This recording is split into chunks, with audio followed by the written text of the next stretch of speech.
The Lego Sanctum Sanctorum is a pretty great looking set. There are tons of details, fun interiors, and some cool minifigs that I never put together. But to me, there's always been something a little off about it. I tried to improve it with my add-on building, which includes a pizzeria and Peter Parker's apartment. And while I absolutely love how that turned out, it still wasn't quite right. Turns out it's a scaling issue. You've probably already noticed that the middle floor of the Sanctum is actually 2 floors of the building. Essentially, Lego just squished these 2 floors down to the height of 1 floor, while still having the appearance of 2 floors on the outside. I'm sure they did this to minimize the piece count and keep a lower price point for the set. But for me, this downscaling isn't working. I mean, what is this? A Sanctorum for ants? Compare it to my add-on building. The 3rd floor is barely taller than the 2nd floor.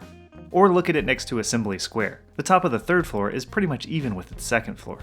Lego actually did the opposite of this with the Daily Bugle set. That building had 4 really tall floors that were just way too tall compared to other buildings. I rescaled them into 5 floors, and I think it looks way better now. So today, I'm going to upscale the middle floor on the Sanctum Sanctorum and give it the 2 full floors that it deserves. Since the 1st floor and the roof are both at a decent scale already, this modification is just going to change the middle floor. I intentionally designed it to make use of as many original pieces as possible, and thus minimizing the number of extra pieces required. This mod only needs 330 additional parts, 30 of which include an optional small interior for the 3rd floor. I made instructions for this mod on Rebrickable, so be sure to check them out if you're interested. And here it is, in all the beautiful tallness that it deserves. The extra height on each of the 2 middle floors really turns this set into a nice looking building, and much more representative of the source material. You can see that it now stacks up nicely to the scale of other Lego buildings. The 3rd floor is pretty much the same height as the one on Assembly Square, and I made sure that it lined up exactly with the dark gray lines on my add-on building.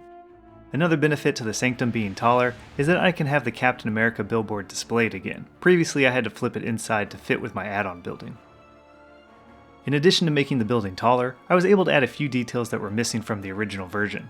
You can see in this picture that there are ledges below the 2nd floor windows, as well as some textured circles below the 3rd floor ones. I added both of those by using headlight bricks, with some tiles on the 2nd floor ones, and jumpers on the 3rd floor ones, whose open stud is perfect for that circle detail. There was a small leaf detail above the circle window, but the Lego leaves don't come in gray, so instead, I used one of the small spider legs that are used for robot spiders in Spider-Man sets. I think that worked out great, and is a nice touch to the building. Another feature I added is what I guess is the cornice detailing just below the roofline, which I represented with some clip plates.